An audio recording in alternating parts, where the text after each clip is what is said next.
నేను ఒకే ఒక రోజు వర్క్ చేసా ఈ సినిమాలో, బట్ ఇదంతా నా ఫ్యామిలీ లాగా అయిపోయింది. ఎక్కువ ఓన్ చేసేసుకుంటాను.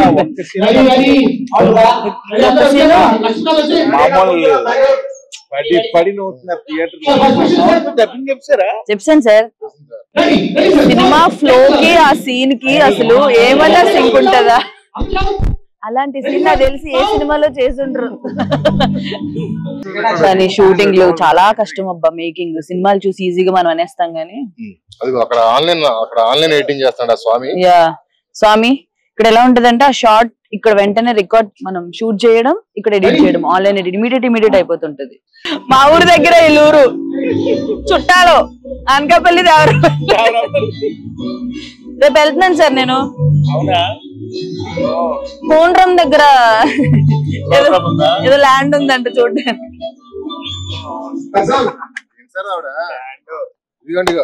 ఇలా కారు వెళ్తుంటారు కదా, మనం ఎప్పుడో మంచి ప్లేస్ పోసుకుందాం అనిపిస్తుంది. ఆవిడ వెళ్తే మంచి ప్లేస్ చూసి కొందాం అనిపిస్తుంటారు. లేదండి, బేసిక్ గా ల్యాండ్ల మీద ఇన్వెస్ట్ చేయడం మంచిది.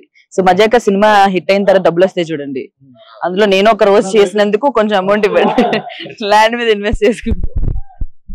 దీనికి మాట రాదు, ఎందుకు ఇస్తారు మాకు? కాదండి, ఇది ఎలాగో హిట్ అవుతుంది, డబ్బులు వస్తాయి. ఒక రోజు చేసినందుకు ఇవ్వచ్చు కదా. నిజంగా ఈ బిట్ ఉంచండి, సినిమా హిట్ అవ్వగానే మీకెందుకేమో అంటే ఎంత పర్సెంటేజ్ ఇవ్వచ్చు? అది ఎప్పుడో ఇచ్చారు.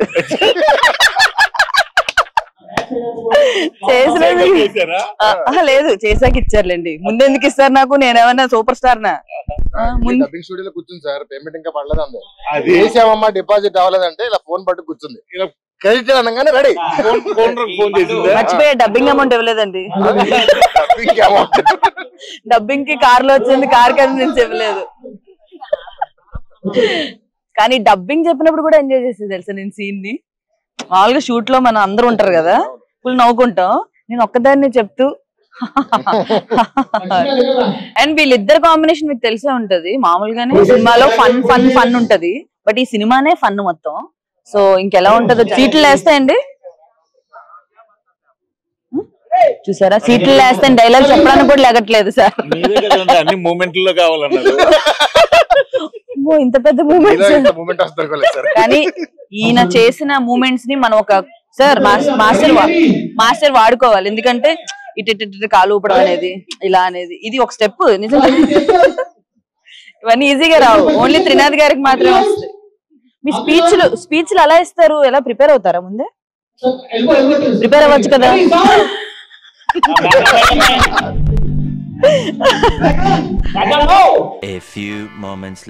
వర్క్ మోడ్ లో ఉన్నారు, మన మీద డిస్టర్బ్ చేసినట్టు సెట్స్ లో. సో పక్కకి వెళ్ళి రైటర్ గారిని, డైరెక్టర్ గారిని కొన్ని క్వశ్చన్లు అడుగుదాం. ఒక అబ్బాస్ మస్తాన్, ఒక సలీం జావేద్, ఒక ఎంజీఆర్, కరుణానిధి, ఇలా చెప్పుకుంటూ పోతే చాలా మంది. మీరే డౌట్ పడకండి. సరే, మనం మజాగా గురించి మాట్లాడదాం. అసలు అంశు గారిని మళ్ళీ రీఎంట్రీకి తీసుకుందాం అని ఎందుకు అనుకున్నారు? ఫస్ట్ నాకు అది, బికాజ్ నాకు వన్ డే లోనే ఆవిడ చాలా క్లోజ్ అయిపోయి మళ్ళీ బ్యాక్ వచ్చారనే హ్యాపీనెస్ చాలా ఎక్కువ ఉంది. అందుకే ఫస్ట్ క్వశ్చన్ అంశు అడిగారా? అంశు గారి గురించి తెలుసుకోవాలండి. ఫస్ట్ ఎలా అప్రోచ్ అయ్యారు, ఆవిడ రోల్ ఎలా ఉంటది, ఆవిడ జర్నీ ఎలా ఉంది ఈ సినిమాలో, అవన్నీ మాకు చెప్పండి. అంశు గారి రోల్ ఎలా ఉంటుందో ప్రసన్న గారు చెప్తారు, అప్రోచ్ నేను చెప్తాను. ప్రాపర్ గా అంటే హీరోయిన్ ఉండాలి, రావు రమేష్ గారి కాంబినేషన్, బట్ హీరోయిన్ లా ఉండాలి. అంటే రావు రమేష్ గారి ఈ అమ్మాయిని పడేయడం జన్మకు అవుతుందా అన్న ఫీలింగ్ చూసే వాళ్ళకు ఉంటే కథలో కూడా ఒక ఇంట్రెస్ట్ ఉంటది.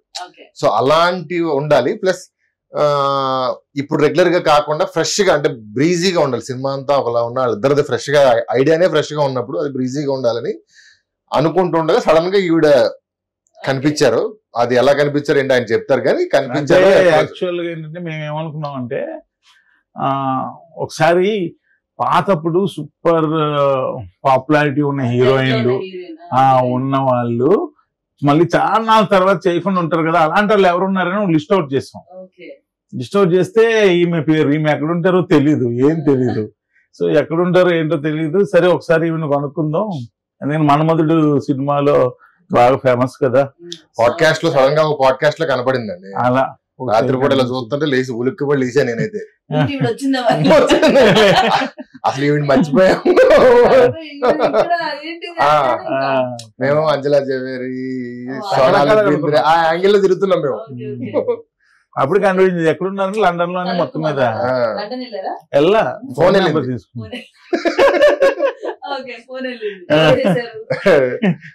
ఫస్ట్ ప్రొడ్యూసర్ గారు చేశారు.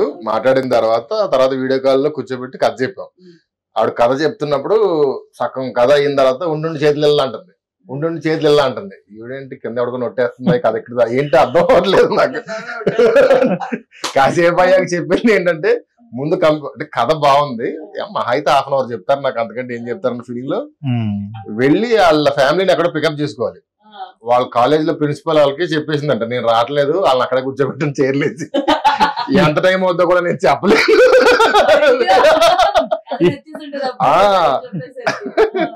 ఉండు ఇల్లు అంటుంది, కింద చలిమంటుందా ఒట్టేస్తుందా అర్థం అవ్వలేదు నాకు.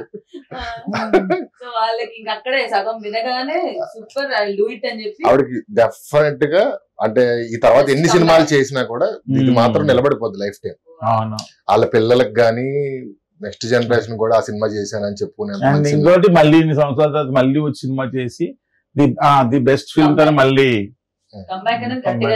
ఈ సినిమాతో అదైతే ఎక్స్పెక్ట్ చేయగలం. మీ ఇద్దరు కాంబినేషన్ వస్తున్న సినిమా అంటే ఆబ్వియస్ గా ద బెస్ట్ ఉంటది. అందులో అంశు గారు జాయిన్ అయ్యి చేయడం అనేది ఇంకా సూపర్. అదే మీరు జాయిన్ అయ్యి ఒక క్యారెక్టర్ చేయబోతే ఇంకా సూపర్. అది మాకు ఇంకా నమ్మకాలు పెరిగిపోయాయి. మా మజాక్ నన్ను ఎక్కడ మర్చిపోకుండా అక్కడెక్కడ నేను చేయడం నాకు హ్యాపీగా అనిపించింది మీ కాంబినేషన్ మూవీలో. And waiting for that like cinema చూడాలని చాలా వెయిట్ చేస్తున్నా. చూద్దాం. నెక్స్ట్ సందీప్ కిషన్ గారు, రావు రమేష్ గారు, ఫాదర్ అండ్ సన్, వీళ్ళ కోసం రాసుకున్నారు అవి స్టోరీ. ఈయనైతే రావు రమేష్ గారిని మైండ్ లో పెట్టుకునే నేను రాసినప్పటి నుంచి ఎప్పుడు నాకు అంటే ఈ కథ ఇప్పుడు కాదు, మేము ధమాకా తీస్తున్నప్పుడే పూర్తిగా కాకపోయినా లైట్ గా లైన్ గా తెలుసు. అప్పటి నుంచి రావు రమేష్ గారు అని అనేవారు. ఈయన ఫస్ట్ నుంచి ఆయన అనేవారు, అనుకోకుండా ఆయనే అందులో పడ్డం జరిగింది. ప్రాపర్ యాక్టర్ అండి, మీ యాక్టింగ్ క్రాఫ్ట్ తెలిసిన యాక్టర్. ఇక్కడ ఏ క్యారెక్టర్ కి ఎంత వరకు ఏం చేయాలి, మాడ్యులేషన్స్ ఎలా ఇవ్వాలి, everything top notches next level అండి. And I can see that fun అనగానే ఆయన యాంగిల్ నుంచి ఎలా వస్తుందో అర్థమవుతుంది. ఆయనతో వర్క్ చేశాను. యాక్చువల్ గా ఈ సినిమా అనుకున్నప్పుడు అందరూ ఫాదర్ సన్ కదా, ఆల్రెడీ హీరోగా చేసిన వాళ్ళు కొంతమంది పెడదాం ఇది అంటే నేను అన్నాను వాళ్ళు ఇంతకు ముందు చేసింది. ఎనీ గివెన్ హీరో ఇంతకు ముందు హీరోగా చేసిన వాళ్ళు ఎవరన్నా చేసింది. అది ఈయన ఆ పనులు చేస్తుంటే అది ఫ్రెష్ గా ఉంటది, చూసేవాళ్ళుగా అది ఉంటది. పెద్ద తరహాలో లేకపోతే ఇవి చేస్తారు కానీ ఈ యాంగిల్ లో ఎక్కువ ఎక్కడ మార్నింగ్ వచ్చి ఉంటే మీకు తెలిసి ఉండేది ఒక 50 మంది డాన్సర్లతో ఆయన డాన్స్ బిట్లు వేస్తున్నారు. రావు రమేష్ గారు చూస్తున్నప్పుడు మేమే విపరీతంగా పట్టు వస్తుంది మాకు. వెనకాల 50 మంది డాన్సర్లు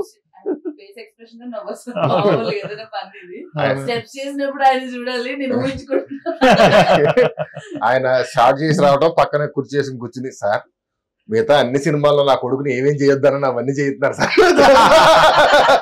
రోజు అదే మాట ఆయన రోజు. Super super. కొత్త రావు రమేష్ గారిని చూడబోతున్నాం మనం ఈ సినిమాతో. అండ్ సందీప్ గారు అంటే సందీప్ గారి నుంచి మించి నేను మేము వేసుకొచ్చాం సినిమా చేసినప్పటి నుంచి నాతో చెయ్యాలని ఇంట్రెస్ట్ అయింది. మీరు వేసుకొచ్చినప్పటి నుంచి చూసారా? మేము వేసుకొచ్చాం నా ఫస్ట్ ఫిల్మ్ పేరు అది. ఆయన అప్పటి నుంచి ఇంట్రెస్ట్. సందీప్ గారు అప్పటి నుంచి కరెక్ట్ గా చెప్పాలంటే దినాల్ గారు ఒక చిన్న సైజ్ ఫ్యాన్. ఆయన దినాల్ గారితో సినిమా చేయాలని ఆయనకి అన్ని మీతో చేయాలనుకున్న వాళ్ళు చేయడం అండ్ మీరు ఎవరితో వర్క్ చేయాలనుకున్నారో వాళ్ళందరూ కాంబినేషన్ లో చేయడం డెఫినెట్ గా ఒక గుడ్ ప్రొడక్ట్ అనేది వస్తుంది. ఆ హెల్దీ అందరం కలిసి ఇంట్రెస్ట్ పెట్టి సినిమా చేసుకుంటే అది డెఫినెట్ గా హిట్ అవుతుంది.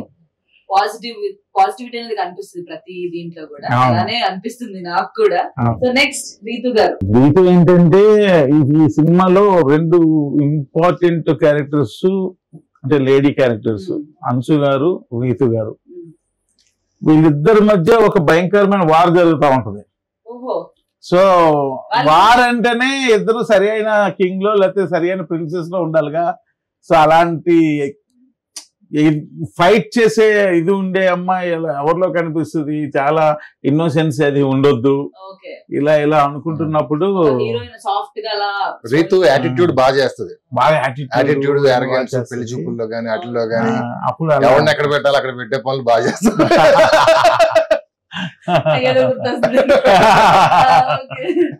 అందుకని ఈ క్యారెక్టర్ కి ఆమె సూటబుల్. సందీప్ గారు అసలు చాలా చాలా చేంజ్ అయ్యారు కదా పర్సనాలిటీ గానీ ఎవ్రీథింగ్ భలే కనిపిస్తున్నారు. సార్ నాకు ఈ మధ్యలో ఒక అమ్మాయి సందీప్ తో చెప్దాం అనుకున్నాం కుదరలేదు. ఒక అమ్మాయి ఎవరో నాకు ఇన్స్టాగ్రామ్ లో మెసేజ్ చేసింది, నేను సందీప్ ఫ్యాన్ అండి అని. ఓకే అది ఇదని మాట్లాడుతా ఒక రోజు సినిమాలో జూనియర్ ఆర్టిస్ట్ వచ్చేసింది ఓన్లీ సందీప్ ని చూడడానికి. అదైపోయిందా నువ్వు అంటే సార్ నేను సందీప్ చూడడానికి వచ్చాను. సరే ఓకే నువ్వేంటి జూనియర్ యాక్టర్వా ఏది కాదు సార్ ఓన్లీ సందీప్ చూడడానికి ఎవరన్నా పట్టుకుని గుంపులో వచ్చాను. అది అయిపోయిందా. ఓ రోజు మెసేజ్ పెట్టింది, నాకు చాలా బాధగా ఉంది సార్, ఏదో అయ్యింది ఇంట్లో కష్టం అది నాకెందుకు చెప్తుందనే లోపు ఆవిడ చెప్పాలని షేర్ చేసుకుంటుంది ఏంటంటే ఆవిడకి ఎప్పుడు బాధగా ఉన్నా సందీప్ వాళ్ళ ఇంటి దగ్గరికి వెళ్ళి ఆ సందులో కాసేపు కూర్చుని ఏడవాలనుకున్నప్పుడు వెయిట్ చేసి ఇంటికి వెళ్ళిపోతుంట. అంత పెద్ద ఫ్యాన్ అయితే సందీప్ గారిని కల్పించారు మీరు. నిజంగా బాగా అనిపించింది. ఎందుకు ఇలాంటి ఇంటర్వ్యూలు ఎందుకు చెప్పారంటే బాగా అనిపించింది నాకు ఏదన్నా బాధ ఉన్నా హ్యాపీనెస్ ఉన్నా ఆయనేనండి. ఆయన నెంబర్ లేదు, ఆయనతో ఒకసారి ఎప్పుడో ఫోటో దిగింది అంతే అంట అక్కడ.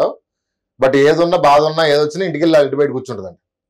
ఆయన మాట్లాడే విధానం కూడా అసలు ఎంత వెల్కమింగ్ గా ఉంటదంటే మన ఈవెంట్ కి వచ్చారా each and every person greet చేస్తారు వెళ్ళి ఆర్టిస్ట్ ని అండ్ ఆడియన్స్ ని అందరినీ దగ్గరికి వెళ్ళి అందరికి షేక్ హ్యాండ్ ఇచ్చి అందరినీ పలకరించి సచ్ వెల్కమింగ్ పర్సన్. అసలు నాకు భలే అనిపించారు. ఎన్ని డేస్ అయింది సార్ షూట్ మొత్తం? ఇప్పటికి కరెక్ట్ గా ఈ రోజు 60th డే. 60 రోజులు 60 రోజులు ఆల్మోస్ట్ అయిపోయింది కదా. ఆల్మోస్ట్ అయిపోయింది. ఒక సాంగ్ పేరెంట్స్ అంటే ఫాస్ట్ తీసారండి. ఫాస్ట్ గా తీయమన్నారండి. సో 60 రోజులు అంటే వెరీ ఫాస్ట్ అసలు. ఆయన ఎప్పుడు అంతే మా సినిమాలు నేను లోకల్ 60 days 62 days, అలగురు 56 days, ధమాకా 70 days, ధమాకా 70. అది కూడా యాక్షన్ ఉంది కాబట్టి యాక్షన్ ఫైట్ లో. సో ఇంకా మజాకా నుంచి పాటలు ఫైట్లు. Yeah actually Leon James extraordinary music ఇచ్చాడు. సాంగ్స్ అన్ని కూడా చాలా మంచి. వింటున్నావు కదా. ఇంకో సాంగ్ కూడా ఏదో రిలీజ్ చేశారు. ఒకటి ఆల్రెడీ బ్యాచులర్ స్టెప్ కూడా బాగుంది. Super songs. ఇంకా దేనికి తగ్గకుండా అసలు 60 days లో మీరు సినిమా కంప్లీట్ చేయడం అనేది నాకు షాకింగ్ ఉంది. బేసిక్ గా ఫైనల్ గా మన సినిమాకి హెడ్ మీ అందరికి హెడ్ ప్రొడ్యూసర్ గారి గురించి మాట్లాడుతున్నారు.